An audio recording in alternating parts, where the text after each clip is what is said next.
Good morning. Welcome to this Signicat webinar on navigating the wallet era. My name is Janne, Jutila, and I'm your host today. Together with Esther Makaay, I work with partners at Signicat and also lead the Payments and Wallets business vertical. We want to encourage companies to start preparations for the wallet era. But how should you do it? To give us food for thought, I have 4 leading experts in the field joining us today. First, I introduce Esther. Esther Makaay, she's a colleague from Signicat and has a long background in identity. Recently, she has been active in the EU large-scale pilots.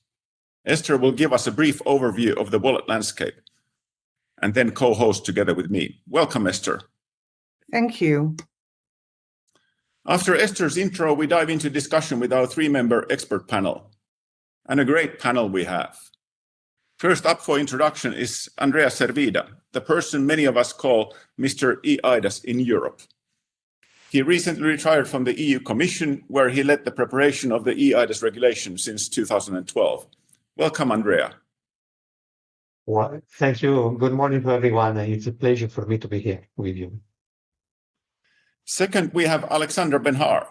She's the Global Head of Developer Relations at Google Wallets. Welcome, Aleksandra. Is it okay if I call you Ola? Yes, absolutely. It's a pleasure to be here. Great to have you with us. Third, we have Vincent Kolijn, CEO and visionary leader of Datakeeper.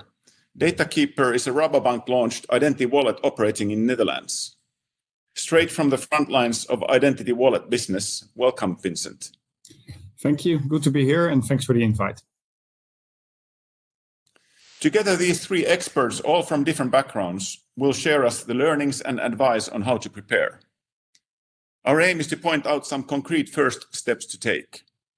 In any case, we hope for an informative and entertaining discussion. Please enjoy.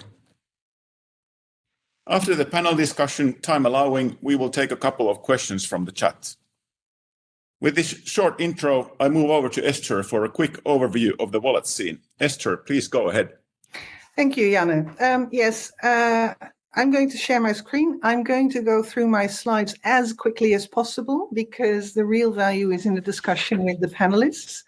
But the shares will be shared with you, so don't worry, you'll get them.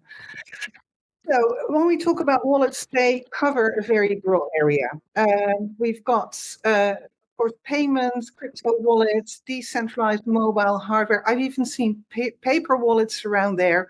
They're all called wallets. They're very different types.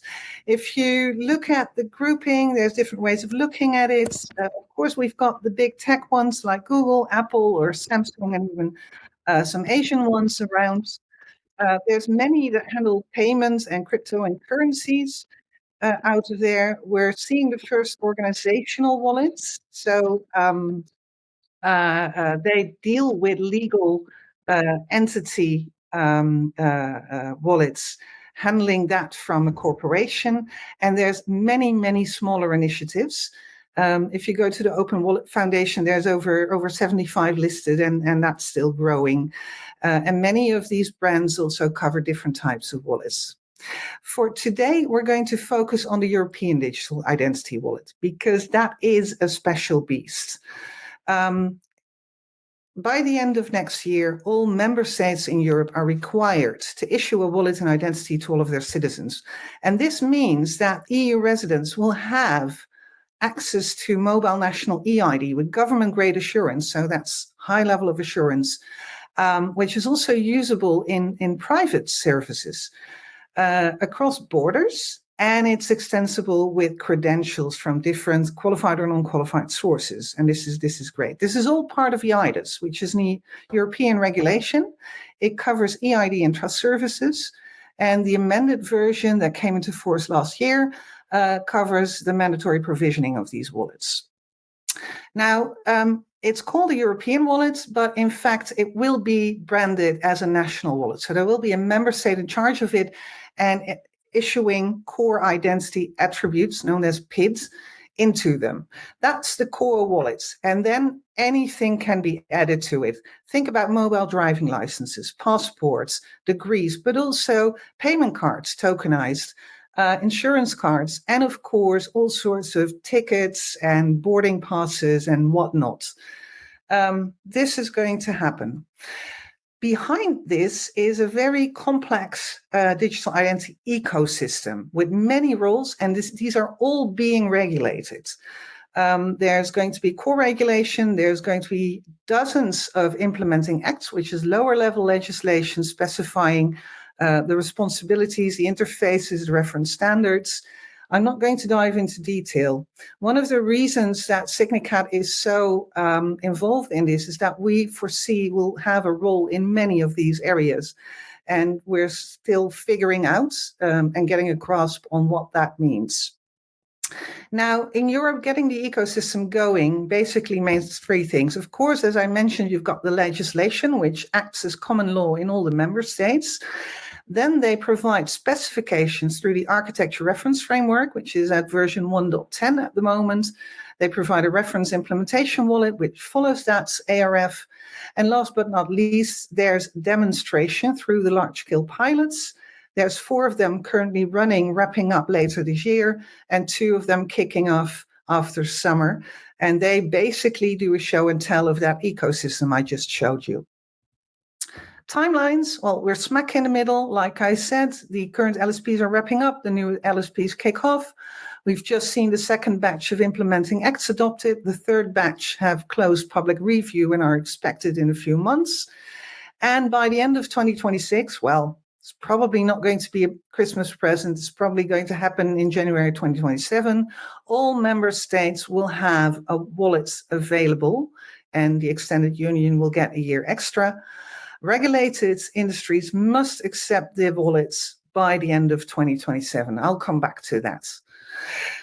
Expectations are sky high. If you look at the communications that the Commission is doing, they're talking about you can open a bank account, you can share your educational credentials. If you show up at a pharmacy, they'll provide you prescribed medication, many, many more use cases.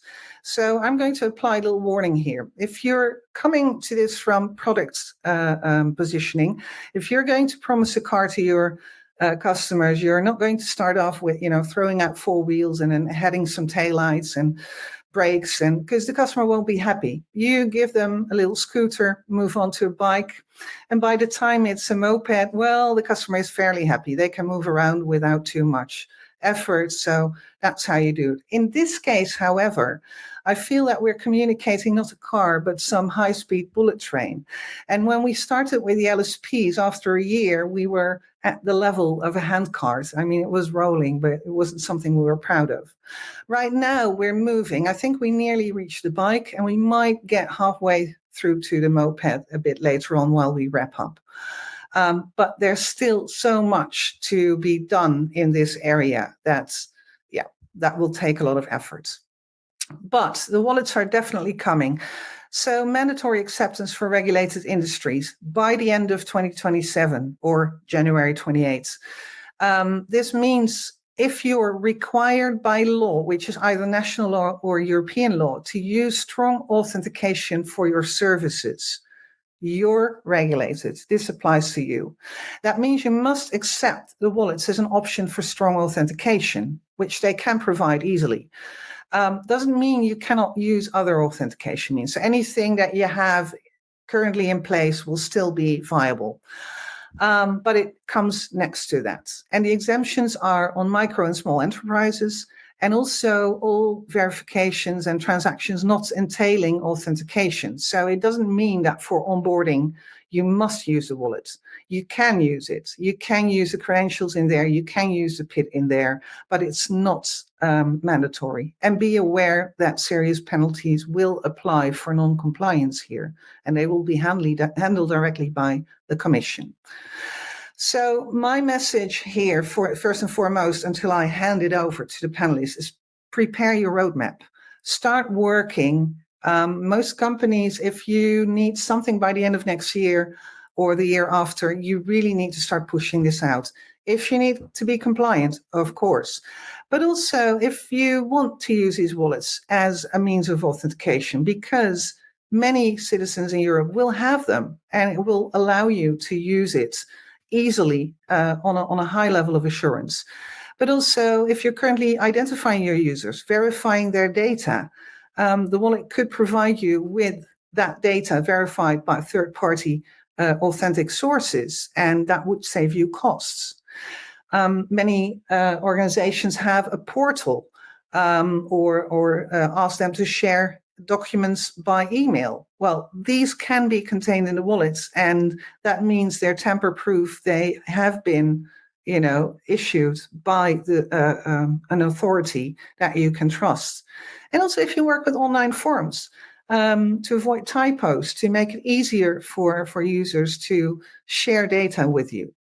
So Signicat can support you. We're working on customer solutions in 3 areas. So we're helping our aligned parties with accepting the wallets. Many of the regulated industries already have to accept multiple eIDs. To them, the wallets don't resolve anything. They just will add complexity at first because it will come next to it. The existing eIDs aren't going anywhere. But also helping you issue attestations into the wallets. There will be many different ones. Each country will have their own certification scheme. And at the core, they're interoperable, but at the fringes, they will be very different. And finally, of course, the ability to sign and seal with the wallets. That's also we're going to be working on. And I think we'll have a proof ready by the end of May. Moving on to our panel, because they have much more valuable information for you right now. But the first question we have for our speakers is, where and how will the wallets have the most impact, do you expect? And I'm not sure who wants to go first, but please take it on.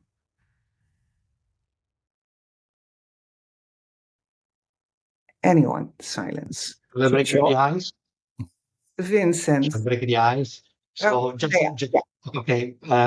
Good morning. I hate being the sun, so let me take the question. Great presentation, Esther, and I think that I will leave the other panelists to go even deeper on how the wallet is going to change our life. But what I would like to focus on and to bring it forward is the global dimension. The wallet is not just a European construct for sake of introducing new bureaucracy. On the contrary, it's to make our life easier. I want to say our life as a citizen, as an entrepreneur, as a civil servant, as a government, as an enforcement organization. And I think that we have an opportunity, which is a unique opportunity in Europe, to make what we are doing, we are building, we're shaping up as an ecosystem to become global. I think the global dimension is key, and I would like to bring this forward now, because when I started 30 years ago in the area of electronic identity and electronic signature, the first verification that was there was actually the exchange of bill of lading in a maritime passport. And I was discussing this in Geneva, even before the directive was adopted at the European level. And I think with identity and with the credentials that are going to be associated to European digital identity that can be enforced because they can be verified. We can not only make data exchange easier, but also can reduce the provision, the exchange of personal data, focusing on what counts, which are the authorization credentials, the entitlements, the rights that we can show we have to do activity. And if we do it at this global level, we are done. It would be really a game changer for everyone. Okay, thank you, Andrea. Talking about the global level, I feel inclined to move to Ola first, because Google, of course, is a global player more than anything. How do you think? Do you want to respond to Andrea, or what's your vision? So I think I will take a little bit more of a consumer perspective here, because I think the digital wallets are going to really change the way how we interact with the online and the physical world, and will make many things much more seamless and secure. So think about, seamless access to services, right? Whether it is enabling remote access to public or private services, accessing government services online, opening a bank account without having to show in person your physical ID or passport. I think this is really going to change the way how users, consumers interact with the world around them. This also means more standardized and instantly available KYC and KYB, so know your customer, know your business processes for businesses. So if you need to identify users on your platforms to provide them access to certain services, I think that trust that digital identity will have will really enable much more secure and easy to use access online remotely. And I think the second area where we see a very significant potential is making transactions more secure and seamless. So think about payments, for example. So digital identities, we see that they will really simplify how users authenticate and authorize payments, making them more intuitive and leading to a more secure checkout. Right, and so I think this can help to reduce payments fraud through stronger identity-based authentication, but also conversion rates by eliminating the unnecessary friction in the payments process that we might see today. And then eventually, I think to your point, Esther, what you mentioned on the global level, deliver a more consistent user experience, because there's so many different payments authentication methods today. And I think there is a real opportunity across the EU to standardize the user experience across channels, devices, and countries. And there's multiple other things that will come with it, like digital receipts, which will make guarantee claims and returns much more seamless, also leading to more cost savings and more environmentally friendly approaches for businesses. And I think something that we shouldn't forget, the last point, is how digital identities are going to enhance data privacy and control. Because I think some people might be worried that it's actually exposing my identity, but I would say exactly the opposite. So today, imagine how many times you're sharing your identity. Every time you need to purchase something, you need to put your exact date of birth, your exact address, etc. So I think with digital wallets, securely shared, there is a much bigger control over personal data and the ability to also prove key facts without oversharing sensitive information. So think about if you need to prove that you're over 18, you just prove you're over 18 and not have to share the full birthday. Thank you. Ola, okay, you mentioned, of course, currently payments as an interesting sector or applicability. I'm looking at Vincent, who is linked to a bank, but has a wallet that is not focusing on payments, which is one of the core domains to impact. Vincent, where do you see wallets will have the most impact? I agree with everything that's already mentioned with Ola and Andrea. I think the impact will be huge. So it's more of a timing discussion than whether it will be, for example, in mortgages, where we are working on in the Netherlands quite a bit now. So really data intense once in or twice in a lifetime client journeys, or will it be in a client journey that you do multiple times during the day, like a payment? I think that the impact will be across the full scope. Although the timing, that is the question. So where will we start? And there we see, I think, a different order and pace in various countries. So if I reflect on the situation in the Netherlands, we are really progressing on the more data-intense client journeys, so as applying or onboarding for a mortgage, renting a car. So everything where you need to share more personal attributes than only your age or your ID. That is where we are now starting, but we see a shift towards the lower data-intense client journeys actually happening right now. But I agree with Ola and Andrea, the impact will be across all client journeys. And if what helps me also, if I explain to our board members to fully understand the impact, is indeed a reflection to payments a couple of decades ago.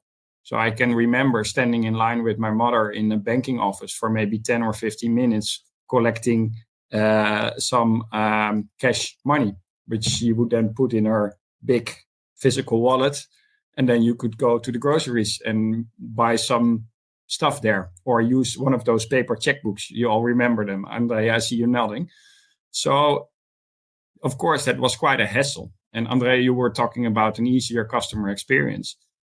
Back in those days, it was it was time consuming. It was not very secure. It was not very safe. And that has significantly changed over the last few decades, of course. If you see how we now transfer money, how we pay. If I explain the old situation to my kids, I think that if I would ask my 9-year-old son what type of banknotes we have in the European Union, he wouldn't know, right?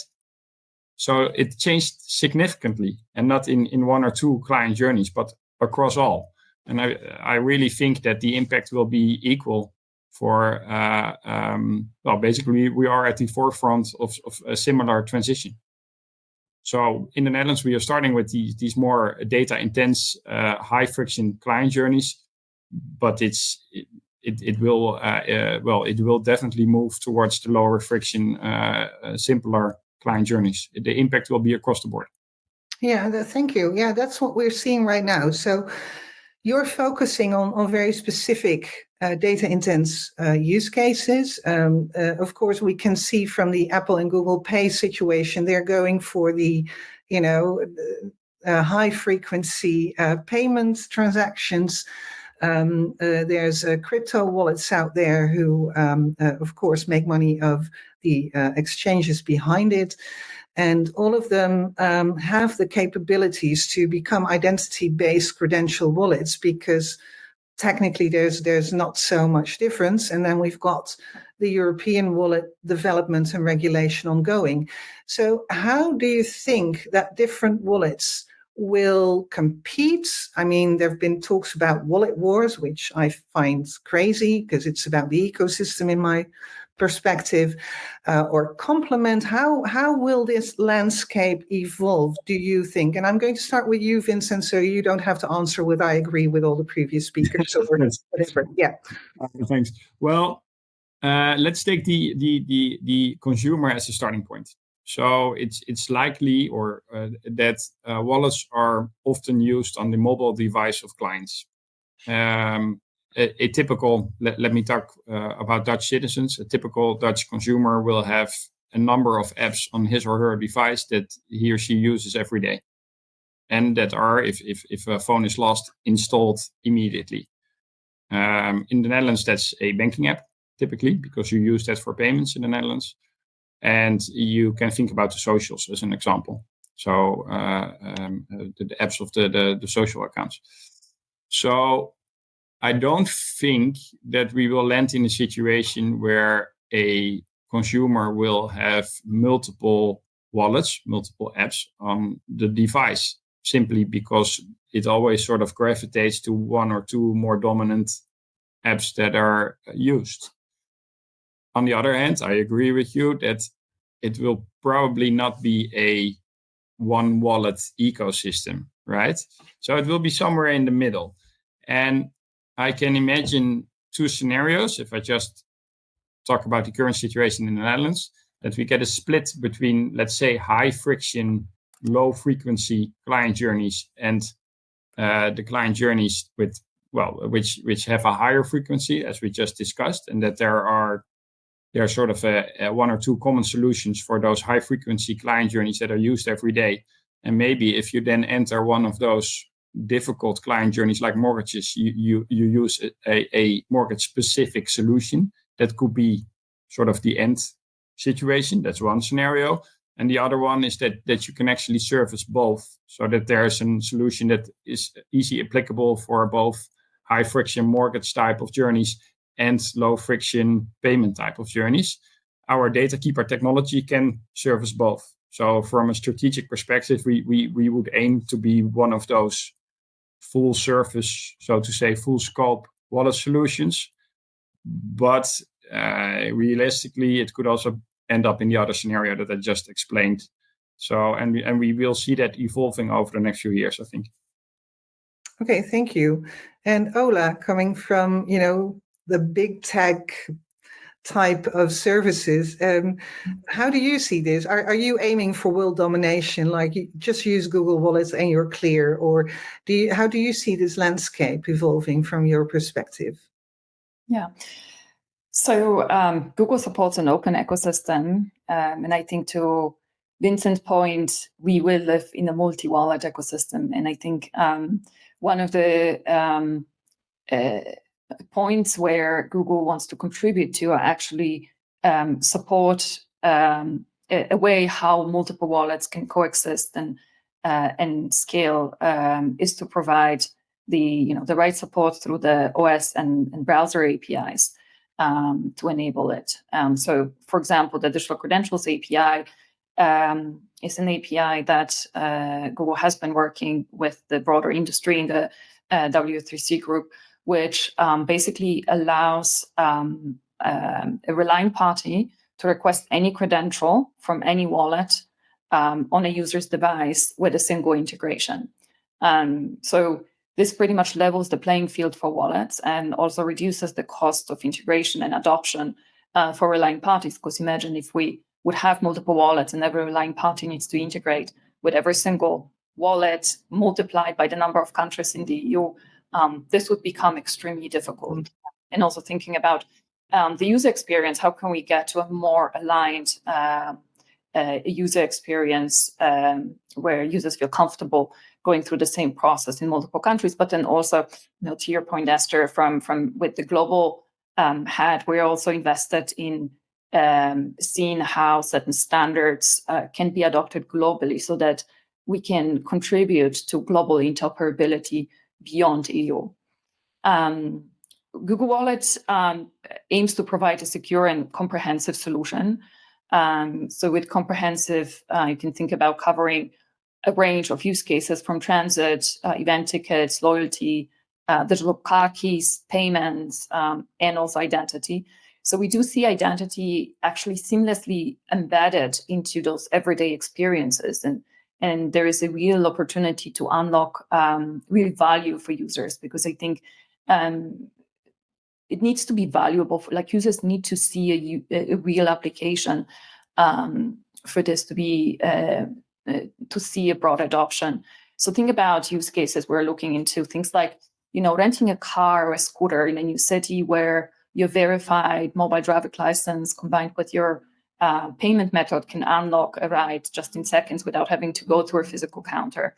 Enrolling in a gym membership online with a proof of residency or student status directly from the wallet, unlocking different personalized discounts or different membership statuses, or checking into a hotel with your verified identity and payment details in a single tap. So there are multiple, this combination of your verified, secure identity credential along all of the other use cases, I think can unlock a real value for users. Yeah, and don't forget about the loyalty points that you'll be able to collect in your wallet from that hotel.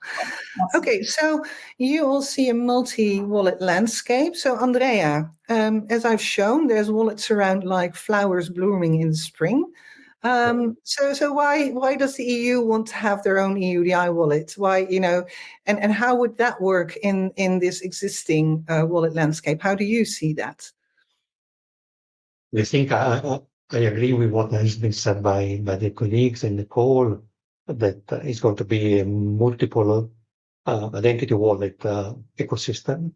Of course, what will determine the success is the convenience, the perception of security, the experience of security, and the global usage of such a commodity. I see the EUDI as a kind of a framework, because the member states see these as their own baby. So I'm Italian, we get most likely the Italian European Digital Identity Wallet, but it might be that there will be more providers that will be accredited. And because I've spent so many years in Belgium, why not to get a wallet if I want in Belgium too? provided that, of course, I see the value of having more or none. So in this respect, I see that, the integration of the integrated usage of the credentials, the attributes, the entitlements, the authorization proofs that I may have to exhibit, to do something, as Ola was saying, just renting a car. I rented a car when I flew back to Milan last week. So, I had to show my credit card, my identity, my driving license. Why should I have to do all these when it would be possible to have all these integrated in an exchange that would be transparent? I think that the wallet is really going to be a game changer, but it should be global. If I have, and when I say global, is across the domains, as it is in the nature of the framework that has been put forward and is being shaped up at the European level. So it's not just for payment, it's not just for public sector, but it's for all. And I think that there is where the convenience will immediately appears to be the winning elements that will make the adoption to boost. I've just seen what had happened in my country with the digital identity. When we were put in the corner by COVID, then we had the booming of digital identity. Is cultural the unlock that happened there? No, it wasn't it. We had to do things in a way that was different, and we had to overcome the possible laziness of, doing it in the normal way, although it would be a bit hustling us because, it's a lot of I would say, extra code that would be put there. But I think that as we move into making the wallet, not just for the user, but also for business, because let's not forget that the framework that is there is also unlocking the potential for a business wallet that is going to be even, I would say, more clarified in what is going to come forward, as I understand, as an initiative of the Commission by the end of the year. But that is where I think we will make the win-win situation to really launch. It's not just the user that will be facilitated in, the commercial activity or educational activity, but it will be part of the way in which he acts and lives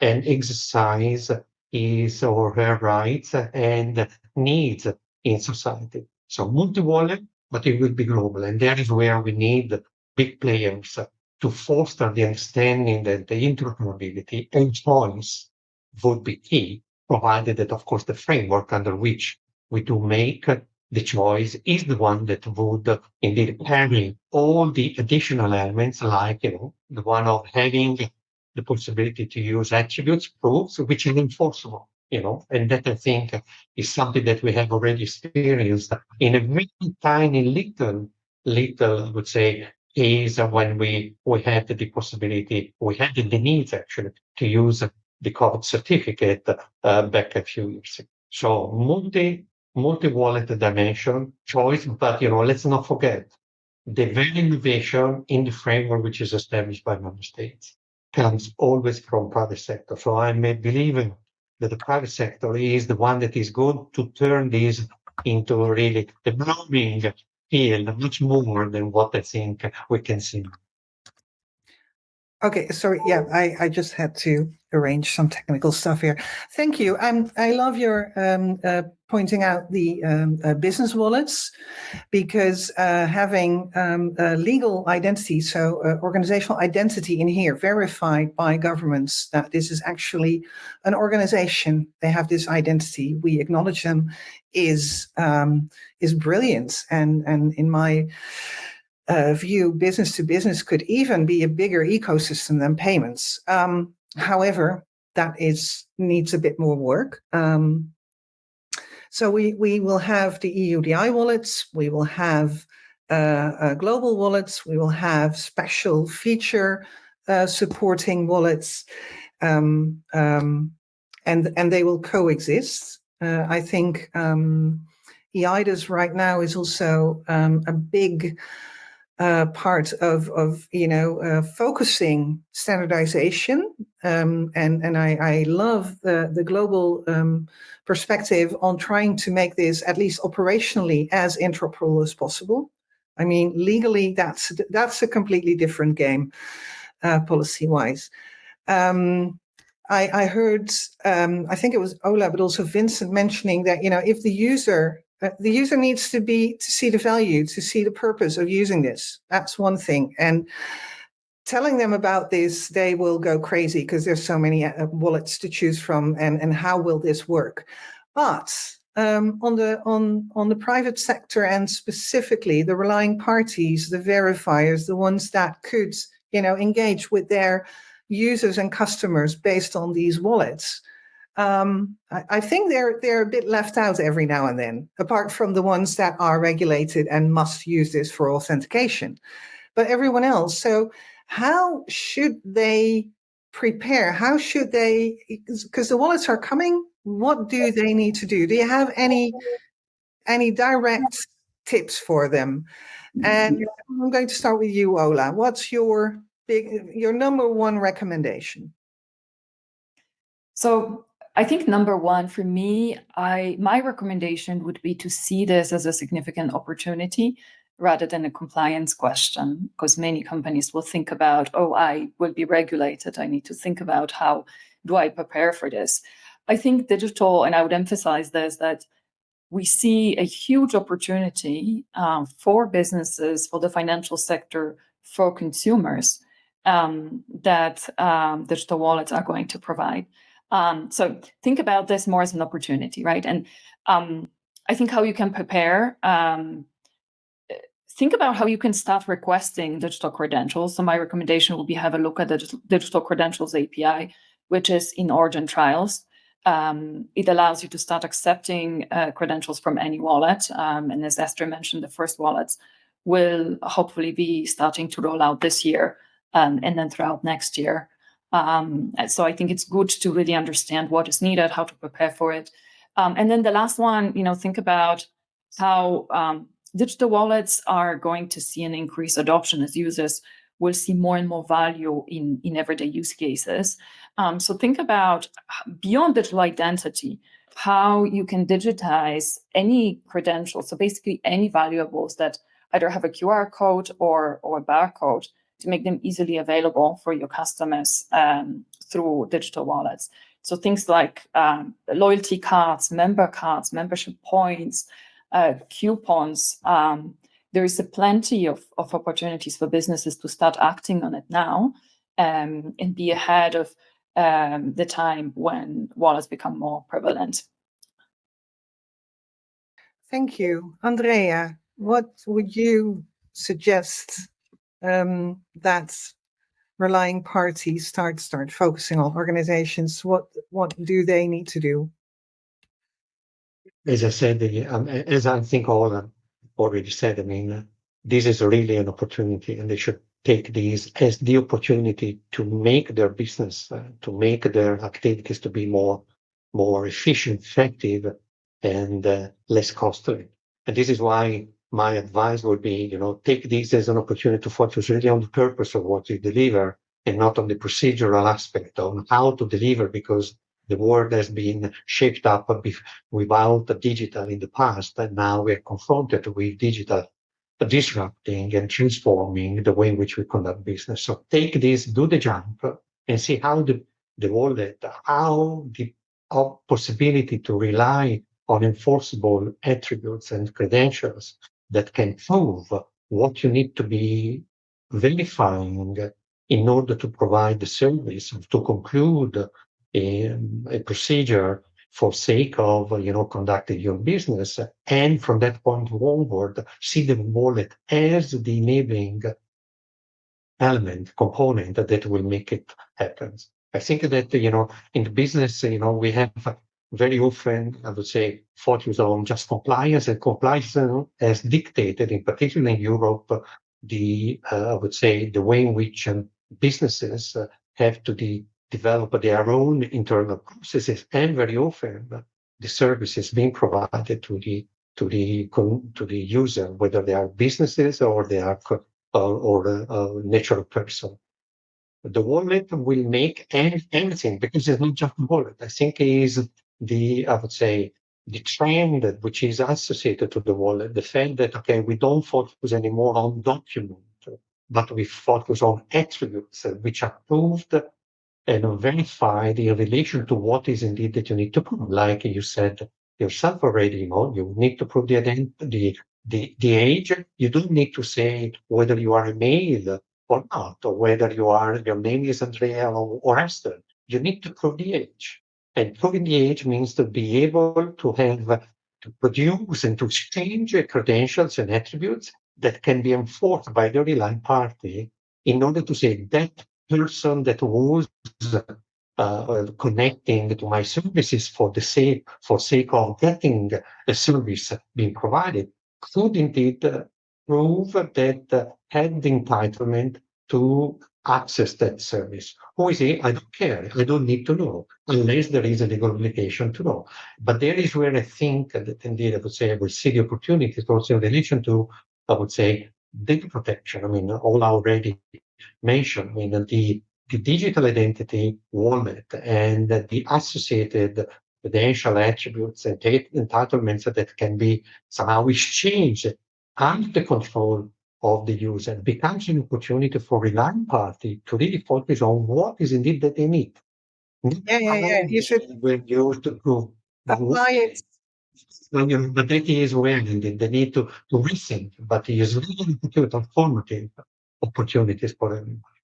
Thank you. Yeah. So look at the value it can bring you, not just in being compliant, also in the space of you need to you'll be able to meet privacy requirements much easier. Vincent, what do you think that companies or organizations wanting to use the wallet should start preparing for? How do you do that? I would advise organizations not to prepare, because that sounds a bit passive, but actually to start just do, right? The technology is there. It's ready to use. So literally, if I now receive a request of an organization, we can bring that organization online in a matter of days, so that they can immediately start to offer their clients more safe, more secure, or more easy customer journeys. And actually, this is the debate that I have a lot also with our management board at the bank that we are connected to. They ask me, will Datakeeper then be the ultimate wallet solution that all citizens will use? Well, we don't know yet, but there's actually no reason to not start tomorrow, right? Because you will bring added value to your clients, and maybe it will be Datakeeper and a number of other wallets, as we just discussed. But there's no loss there, so to say. So you can bring value tomorrow. So I would advise organizations just to pick a technology that is upfront, right? There are a number of front runners, and it would just start experimenting and learning with this new opportunity, as also mentioned by Ola and Andrea, because the technology is there. So why not use it and start learning and making the future real? Because it's all about adoption and about skill. But if organizations stay reluctant and see it as a compliancy thing, as also mentioned by Ola and Andrea, we're not getting there. So I would really advise organizations just to go and learn and take the first step. Don't be reluctant and go for it, right? There's no loss. It's a no regret move. Okay, yeah. Okay, thank you. So you just do it. Well, go for it. Start doing it. Yeah. Okay. With 15 minutes left, we're going to take some questions from the audience. I've seen a huge list. We can't cover them all, obviously. What I'm going to promise everyone is that we will go through the whole list, formulate some answers, push them back out to you. I do believe recording and slides will be made available afterwards. So, rest assured, you'll have access to that data. I'm just going to pick out a few of them, because starting with just, start working with it, the technology, the wallets are out there, start doing it. If you look at the EUDI wallets, that contains an ID an eID or identity in them, European ones. And one of the questions in the audience was, well, we've seen existing digital identities where adoption will take years. So how is this going to be for the eUDI wallets? Because it's great to say just start doing it, but my customers do not have these wallets, do not have these identities. How long will it take for some level of adoption that private sector will be interested in using? That's the $1 million question, I think. Ultimately, it's about a customer experience that is so good that it's better than the alternative options. And there's a bit of a chicken and the egg situation, of course, in this. And I've seen examples in the Netherlands where one opportunity or one client journey was sort of highlighted, and a technical solution succeeded in bringing a significant added value to that specific client journey. And that proved to be the trigger, right? When that client journey was adopted at scale, then others followed. And I think that might be the most likely scenario, that over the next months, quarters, years, one or two client journeys will sort of be raised above all of the others, and consumers will find out that it's actually a much better alternative. The technology really adds value on those few specific client journeys. And if that happens, the rest will follow, and then the adoption will start. I think that's a likely scenario that could happen, and that we have also seen with the adoption of other tech. In a way, it's a bit similar as to social.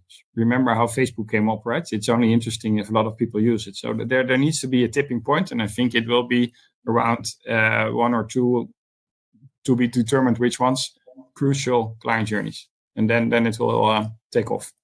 Yeah, Ola, I've seen communication from Google on, how they're supporting all sorts of credentials, including mobile driving license in the US. I think that sort of proves that having that government grade identity in there is very valuable. How do you see adoption, especially in Europe, on that level?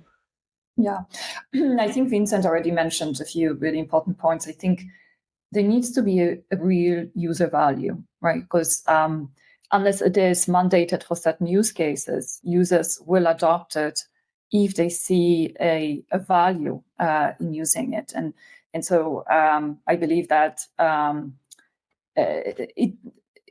are the use cases where you will use the verified identity to access a certain service, but there may be the less frequency use cases, how many times you apply for eSIM card or open a bank account. So thinking about how can we, there's so much investment into this area, right? Like, how can we turn this into a real opportunity to make online transactions more secure and seamless, or any transactions, not just online, but also in the physical world, and think about how can we think about as an industry of building those useful experiences, thinking about the user first, because I think to that point, first of all, there needs to be user adoption for this to be interesting for businesses that are, either will be mandated to accept it, but also to think about this as an opportunity to create real value for businesses. So I would completely agree, with the point that thinking about interoperability, cross-country, cross-border, global interoperability, making identity embedded into more of the high-frequency use cases that generate real value for consumers, and making it really easy for relying parties to accept digital wallets. Andrea, you were wanting to react as well? Because I think that everything that has been said is absolutely correct.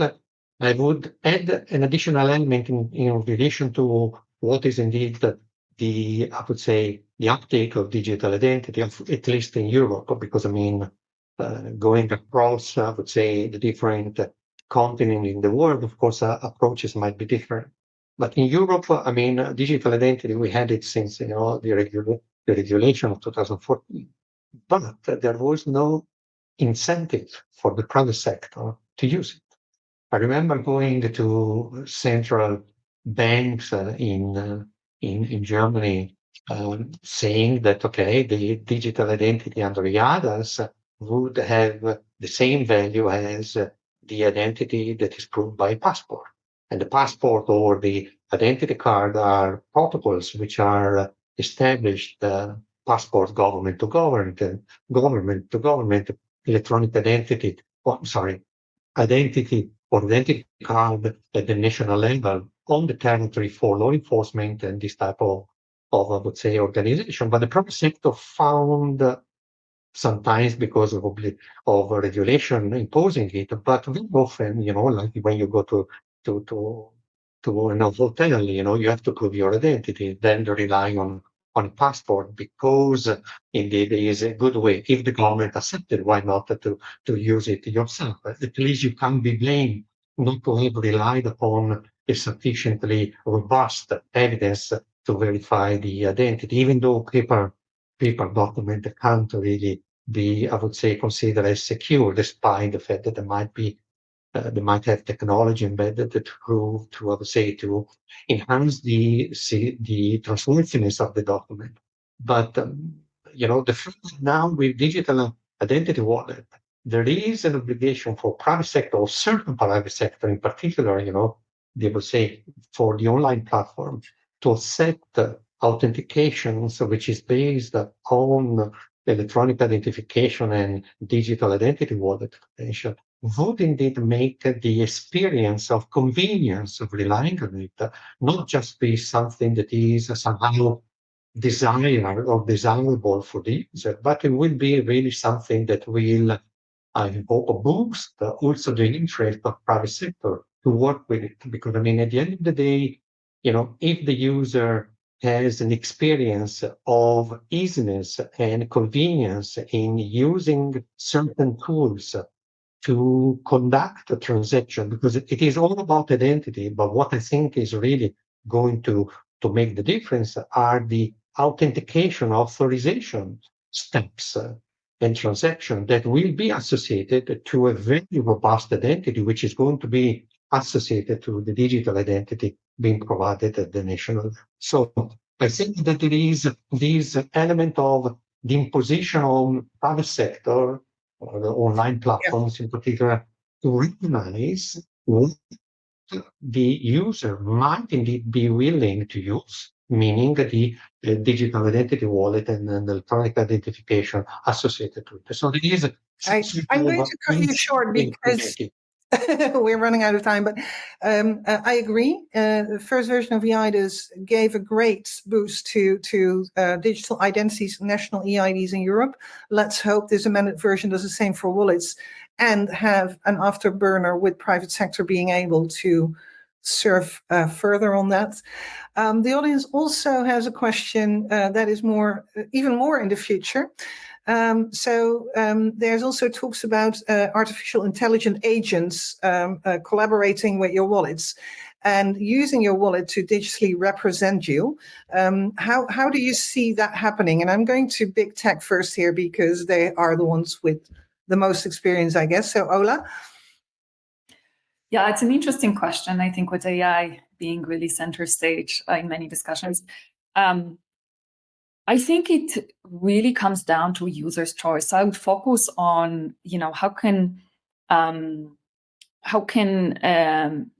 of course, tech can enable multiple journeys, right? So think about an AI agent that is able to make certain purchases to automate your purchase. So let's say you can say, I would want to purchase my flight when the price reaches a certain value and be able to authorize that transaction ahead of time. I think what will be really important, and I think the whole AI discussions is a whole different topic, but thinking about making sure that the user is aware about which data is being shared where, and always is in control of their personal data. And the second is about user choice, right? So even if those services will be available, in the end, it's the user that can choose which of those services or which of the wallet solutions they find the most useful for their needs. Thank you. Vincent, I'm going to give you only 1 minute, but adding an AI on top of all that mortgage information in Datakeeper and then sending it out to hunt for the best loans. How will that work? I have a bit of a double idea. So the first one is just sort of in direct reaction, and we were a bit scary, right? So it's a bit scary. All the developments on AI. Also, if you talk to your colleagues, everyone says, "I'm not sure if that's a good idea." On the other hand, think about the typical roles and rights you have in your business or in your software application. You're allowed to do certain things and you're not allowed to do other things. You're allowed to sign off an invoice up until a certain amount. So we're already used to sort of working with roles and user rights. So if you would think about AI just as a person that you would mandate to sign off an invoice for your business for a max of 10,000 euros, that idea is actually quite normal, right? So the only difference here is that it's actually technology and not a natural person. But if it would be, well, if we would trust AI just as we would trust this normal person to do the right thing, then the whole mechanism is not necessarily completely different. So it's an interesting debate on our perception. And I'm also realizing this also is telling the audience that if you're an organization dealing with the wallets, you might also start looking way ahead where you're not dealing with a natural person and a wallet or an organizational person and a wallet, but with the AI agent of that of course. person. And they are not sensitive to your marketing campaigns or your sponsoring the Formula One race. Exactly. So in the business, you have your CFO doing financial stuff for you. And why not in your own household, right? Okay. Interesting. Anyway, I'm sorry. We need a whole day or a whole week to talk about this. I'm going to hand it back to Janne. Janne, you're it. I think now we need to wrap up. Thank you so much, Andrea, Ola, and Vincent, for guiding us on how to prepare for the wallet era. Great discussion and interesting perspectives you brought to us. Informative and fun, exactly what we need. Thank you for all the participants. I hope this webinar has given you food for thought and encouraged you to take the first steps in preparing for the wallet era. If you want more information on the topic, you should check Signicat web pages. We have published several studies and blog posts on the key identity topics affecting wallet issuers and companies preparing for them. I'm looking forward to being in touch with you soon again. Have a great day. Thank you and goodbye. Thank you, everyone.